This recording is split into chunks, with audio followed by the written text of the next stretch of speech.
What's up, guys and gals? It's CJ here, your Vegas Insider, with another college basketball season preview video. We are counting them down from number 25 to number 1. This is my top 25. This is not the AP top 25 or the coaches top 25. This is the CJ top 25. Today we are previewing the number 23 team in the nation. So without any further ado, let's do further into the number 23 Florida State Seminoles.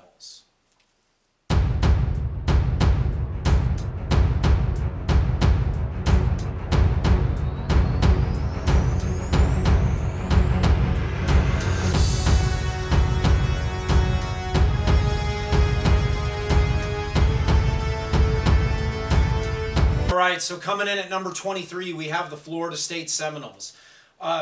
This is a team that has been very impressive over the last 3 seasons. Leonard Hamilton, he gets a lot of, I don't know if I want to say negative criticism, but he's not considered like one of the better coaches in all of college basketball. I think a lot of people question his X's and O's at certain times. You can say what you want about Hamilton as a coach, but one thing he's definitely done is build a winning program here at Florida State. I'm in my 40s now, and I only follow 2 sports, college football and college basketball. But I've loved both of these sports since I was a kid growing up in the 80s. And if you would have told me 30 years ago that Florida State was going to become a basketball school, that they were going to be terrible in football and good in basketball, I would have thought you were crazy. I would have never thought I would live to see the day when Florida State is a complete dumpster fire in football and is a really good top-tier program in college basketball. They just don't get enough pub for how good they are in basketball. Let's take a look at the last 3 seasons really quick. 3 years ago, they were a number 3 seed in the NCAA tournament. They did get upset in the second round of the tournament by Xavier, but they did win a game that year in the tournament. 2 years ago, they made a run to the Elite Eight in a very close game with Michigan that went down to the final minute. They were, within 4 points of reaching the Final Four. And then last year, they had a fantastic season. Last year, they won 2 tournament games. They got bounced in the Sweet 16 by a Gonzaga team who I actually thought was the most complete team in the country. I know Gonzaga didn't win the national championship last year. The best team usually doesn't. Look, only one team out of 353 Division I teams wins the title every year. Last year, I actually thought Gonzaga had the best team top to bottom. They didn't have a weakness. They were, they had top-tier NBA talent. They were strong at every position. They're well coached with Mark Few. And Florida State's played them the last 2 years in the NCAA tournament. And once they beat them, and once they gave them a good game, the final score doesn't indicate how close the game was. Gonzaga won the game in the Sweet 16 last year, 72-58. It looks like they handled Florida State easily, but that actually wasn't the case. This game was within 4 or 5 points with like 3 minutes to play, and then Gonzaga just kind of pulled away at the end. But make no mistake about it, Florida State's a legit program in basketball. Let's go ahead and look at the record last season. 29-8, 13-5 in the ACC. You're playing in possibly the toughest league in America, at least at the top of the league. They are the most top-heavy league in America with Duke, Virginia, Louisville, North Carolina. And to finish 13-5 in that conference, that's very impressive. They knocked off eventual champion Virginia in the ACC tournament, made it to the ACC tournament final where they lost to Duke. They actually had a fantastic year any way you look at it. And even though they are losing 6 key players from last year, which would basically put most teams, most programs in rebuild mode, Leonard Hamilton is recruiting at a level to where Florida State's just reloading now. They have an excellent recruiting class coming in. They have a couple of transfers from other schools coming in who are set to make a big impact. So I'm really high on Florida State, and I will say right now, I wasn't as high on them about a week ago or 2 weeks ago as I am today. After really digging into this team and researching what they have set for this season, I may have them too low here. So let's go ahead and dive a little more into Florida State and see if there's any value in the future line. Real quick, the highest number on the futures is 100-1 at CG or Cantor Gaming. At any of the Cantor books around town, you can get 100-1 on the Noles. That is the highest in town. And since I live in Vegas and I do this for a living, you know, every video is going to be about previewing the team and talking about the team, but it's also going to be about whether we can make money on this team in the upcoming season. Also, just a quick note, I make college football and college basketball videos throughout the season, so if you haven't yet, please subscribe to the channel. This is a brand new channel, and it would really help me out if you could subscribe. Hit the like button on this video. Like I said, I will make college football and college basketball videos throughout the year, and some of them might even make you some money. So take the time and subscribe. That would really help me out and get the word out on these videos. So enough about that. Let's go ahead and talk about Florida State. The coach is Leonard Hamilton. He has a record of 354 and 216 at this school. He has over 500 wins total in his head coaching career in college. So we see from the virtual whiteboard here the players that they did lose from last season. And yeah, it's a lot. I mean, Terrence Mann, I thought, you know, you could say he was the best player on the team last year. Also, Fiondu Kabengele, who got drafted in the first round of the NBA draft last year. Obviously a big loss. Those were two impact players. They lost Christ Kamaji, you know, 7'4" center, rim protector, shot blocker, a really intimidating presence down low for them. So they did lose a lot.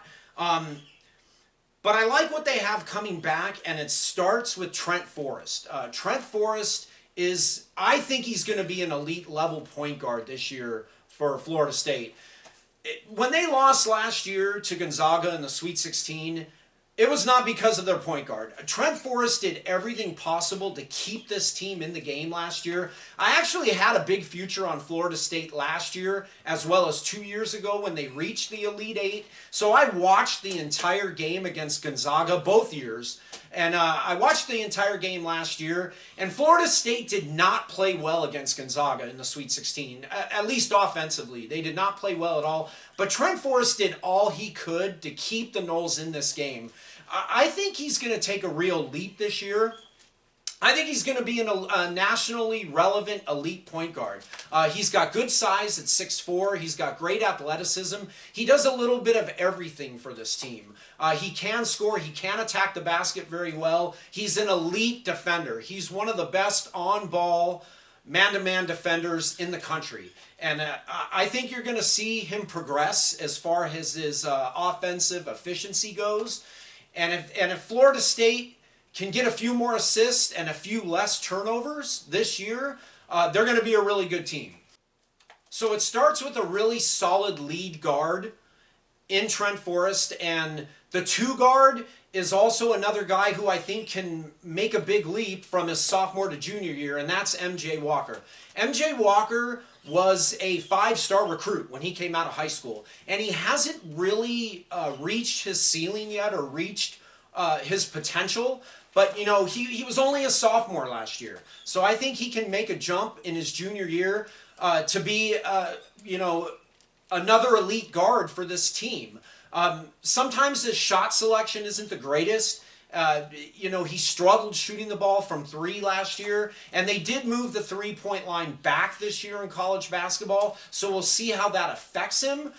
But I think even though Florida State's a team that struggled as a whole shooting the 3 last year, moving the line back might not hurt them, because when you move the 3-point line back, it spaces the floor.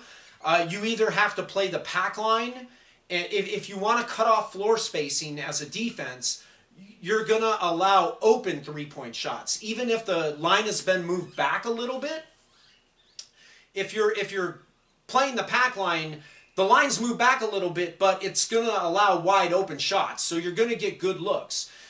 If you actually guard the 3-point line, then it opens up spacing everywhere, you know, throughout the floor. So Florida State has the kind of athletes, they have elite level athletes at every position on the court. So the floor spacing will help this team get to the rim and get some good looks. I think this backcourt duo of Forrest and MJ Walker, even if they're not the best three-point shooting duo, they're going to attack the rim with reckless abandon. They both have great size. Forrest is 6'4", you know, for a point guard, that's excellent size. MJ Walker 6'5", and they both have elite athleticism. So it's gonna be difficult guarding these guys. If I were playing defense, if I were coaching against Florida State, I would play a pack line every night and just make them beat me from three-point range. I'd allow all the open three-point shots that they want. I would not allow this team to get to the rim because they have elite level athletes. And as you're gonna see, it's not just the backcourt. They have a 5-star freshman, Patrick Williams, coming in, a 6'8" forward. He's an elite level athlete. You have a host of other athletic guards coming in. You have a lot of 6'8", 6'9" type forwards who will attack the rim as well. Guys like Raekwon Gray, guys like Malik Osborne, who's a Rice transfer, who looked good his freshman season playing at Rice. You know, he's another guy that can attack the basket. You have the 7-foot transfer center from Ole Miss. Like I was saying, I'm going to make Florida State beat me from deep, and I'm going to make them show me they can hit the three ball because this team is going to be really good at getting to the rim. They're going to be really good at drawing fouls, shooting free throws. They're going to live at the free throw line. So if Florida State can hit open threes, which I'm sure they'll see plenty of, then the ceiling is unbelievably high for this team. If they hit the open three, they're going to beat you. But you have to live with that. You have to pick your poison with this team, and there's no way I'm letting this team beat me going to the rim. So we've already talked about some of the key returning players on this team, especially in the backcourt. Let's talk about what the Seminoles have coming in this year. Incoming players. You have the number 19 recruiting class, according to 24/7. They do an excellent job of ranking the incoming recruits. Like I said, Patrick Williams, forward, 6'8", 5-star, number 26 overall at 24/7. I would expect him to start from day one and be a major contributor to this team. You also have another center. Oh boy, I'm going to butcher these names. This is terrible. Bolsa Koprivica. I apologize. I'm terrible with these names. He's a 7-foot center, a 4-star, number 77 overall. So you have 2 impact top 100 recruits coming in. I don't expect this Bolsa kid to start because the starting center is a transfer from Ole Miss. His name is Dominic Olin. Oh geez, Olin. His name is Dominic. He's a 7-footer. He played at Ole Miss last year. 7 foot, 260. He plays for the Polish national team.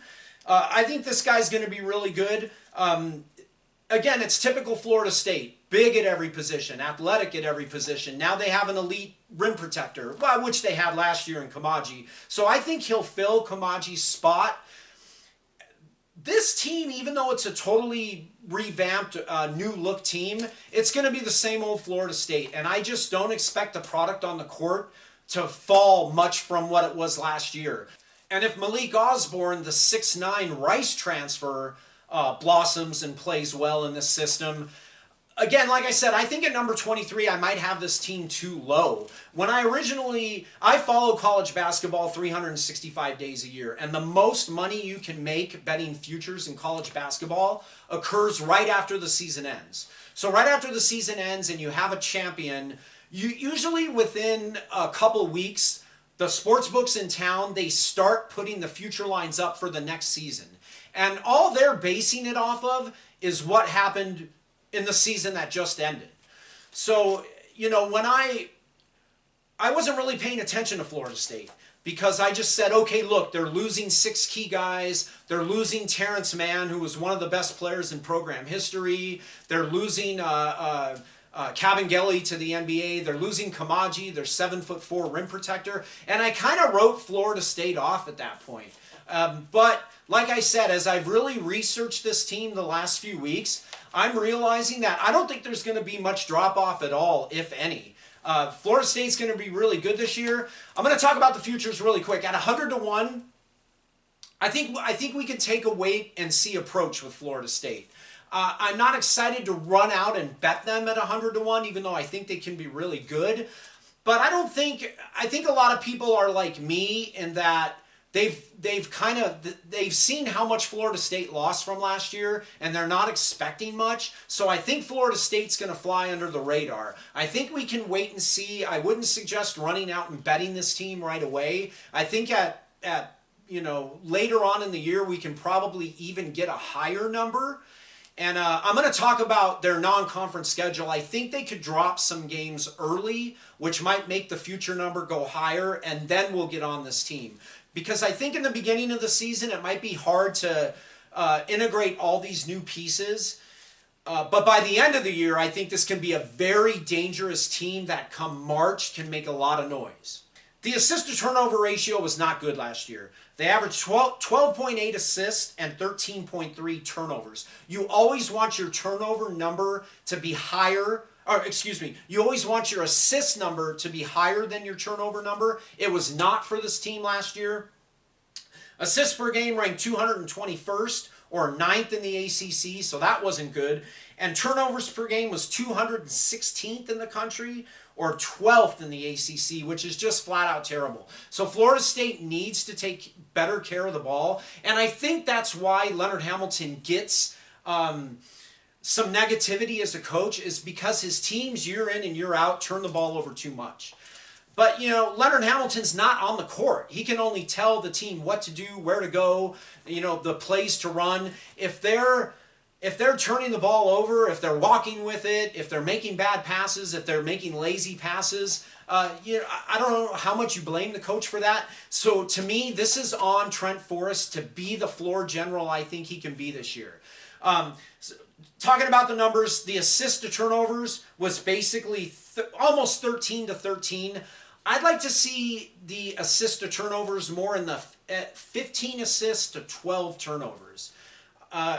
If you can improve from 12.8 and 13.3 to 15 and 12, then that's enough to win close games. That's enough to take a game where they were in the Sweet 16 against Gonzaga down 4 with 3 minutes to go. They might have been up 2 with 3 minutes to go. That makes all the difference there.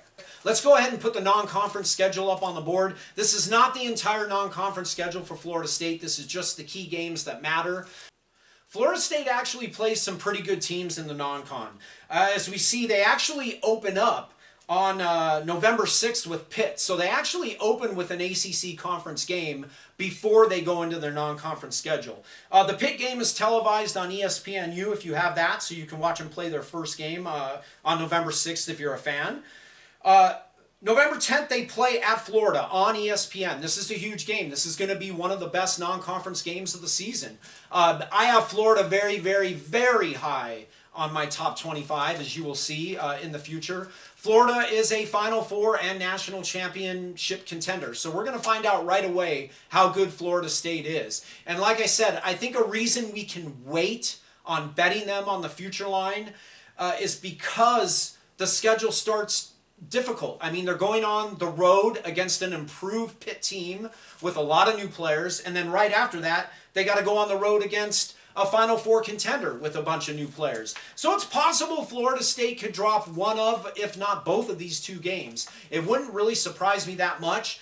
Vegas may raise the odds at that point, and then we can hit it. But anyway, let's get back to the schedule. So we got Florida on November 10th. On November 29th, we have another SEC team. They play Tennessee. That's on the CBS Sports Network. Tennessee is going to be another tournament team, I would fully expect. So another opportunity for a quality win there. On November 30th, they play on the CBS Sports Network again. They play the winner of Purdue and VCU. That's because both of these games, the Tennessee game and the following game against either Purdue or VCU, that's part of the Emerald Coast Classic. And this preseason tournament, like I said, it's being shown on the CBS Sports Network. It's not a home game. These aren't home games for Florida State, but it's pretty close to it. They're playing at Northwest Florida State College. So, quality opponents there, a chance to bolster the resume, maybe get a higher seed in the tournament when the selection committee is going over your total body of work. And then they get another quality opponent on December 3rd, a quality road opponent. They play at Indiana as part of the ACC Big Ten Challenge, which of course they play that every year. It's on that one's going to be televised on ESPN2, and then they have another good non-conference game against a totally under the radar South Florida team on December 21st. I think South Florida is going to be really good this year. I think they can make a run in the American. I think the American is going to be a very strong conference that could get 5, possibly 6 bids. And I think South Florida is going to be in that mix. So this could be another opportunity against another tournament team. So that one's on FS2. And that's almost a home game for South Florida. It's not played in their gym. It's the T-Mobile Orange Bowl Classic. It's actually in the BB&T Arena where the Florida Panthers play. But geographically, it's closer, much closer to South Florida than it is to Florida State. So this is an opportunity for another good win. You're definitely going to have plenty of opportunities to see this team because playing in the ACC, you're going to get televised games against Duke, UVA, North Carolina, Louisville. So I think you could get, with this schedule, there's no reason to think Florida State couldn't get maybe 6 or 7 quadrant 1 wins at least. They can build a pretty impressive resume based off the total body of work between non-conference and conference this season. All right, so real quick now, let's put up the projected starting 5 on the virtual whiteboard. I'm not sure about this starting 5. This is just my best guess. Well, for sure, the backcourt is set. The top 3 names there with Trent Forrest, MJ Walker, and Patrick Williams. I see all these 3 being starters all season long. At number 5, I think the 7-foot senior from Ole Miss, Dominic, I think he's going to be a starter.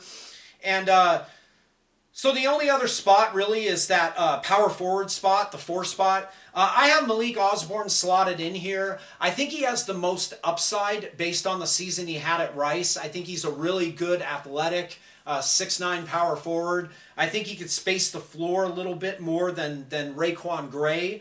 Raekwon Gray could start. He could start here. Either way, both of these guys are going to play a lot. Either way, this is going to be another Leonard Hamilton. We're running 11, 12, 13 guys a night at you.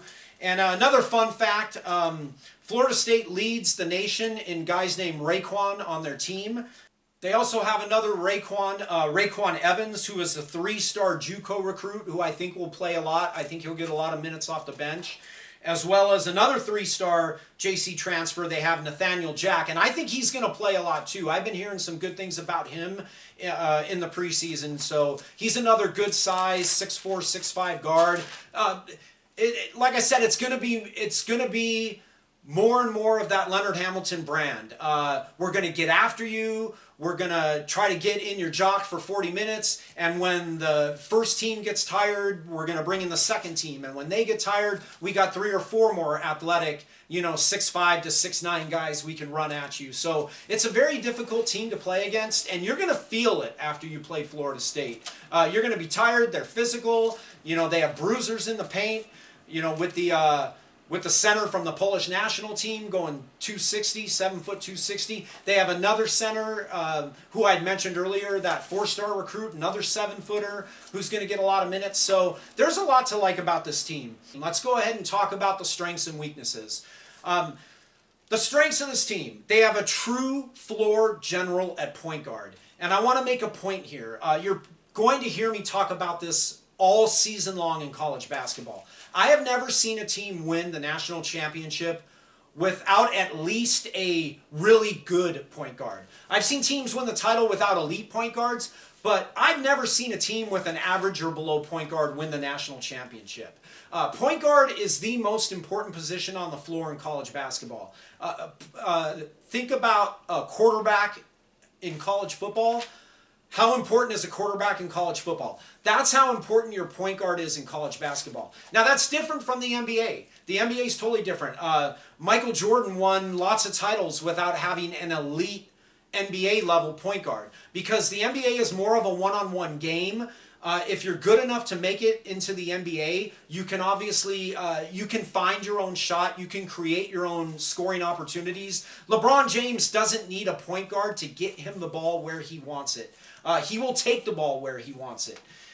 It's different in college basketball. If you want to be an elite team, you better have a good point guard. So that is number one. That is a heck of a strength to have, and that I think they're going to have an elite level point guard this year in Trent Forrest.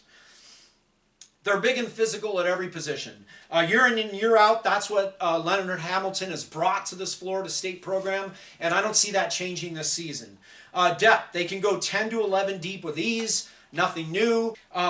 Another strength, it's a winning program now. Florida State is not one of these teams where it's like, oh yeah, they, every now and then they're good at basketball. No, they're good at basketball every year, it seems now. I mean, they've gotten over that hump to where year in and year out, Florida State's going to be good at basketball. And the last strength I want to talk about here, the ceiling is extremely high if MJ Walker and Patrick Williams produce.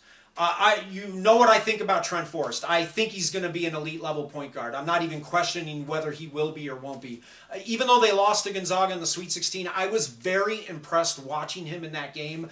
I think he's going to take that forward to this year and be elite. So the question is, if MJ Walker can reach that 5-star potential, reach that NBA, future NBA level potential that he has, and the 5-star freshman coming in, Patrick Williams, if he produces this season, the ceiling is unbelievably high for this team. So if you're an optimist, if you're a Florida State fan and you're an optimist, and those guys hit their potentials, you're looking at a top 3 seed in the tournament this year. For weaknesses, there's only one weakness I see, and I've already talked about it. They need to improve the assist to turnover rate. That's the only weakness I see on this team. If they improve that, if they take care of the ball better than they've done in years past, then this could be an Elite 8 type team. I don't have any other weaknesses. I do have a few question marks I want to talk about. The talent's unproven. This team doesn't return a double-figure scorer from last year, so that is a question mark. But like I said, they have so much talent coming in that I'm not really worried about that. I don't consider that a weakness. I just consider that a question mark headed into this year. So that's it. That's the Florida State basketball preview for the 2019-2020 season. If you got anything out of this video, if you're a Florida State basketball fan, please subscribe to the channel and hit the like button. It only takes a second and it'll really help me out. I will make a college football top 10 video either Monday or Tuesday, and then I'll talk about what the current future odds are on college football. See if there's any value there. So go ahead and look for those videos coming up. Thanks again for watching, and have a terrific day.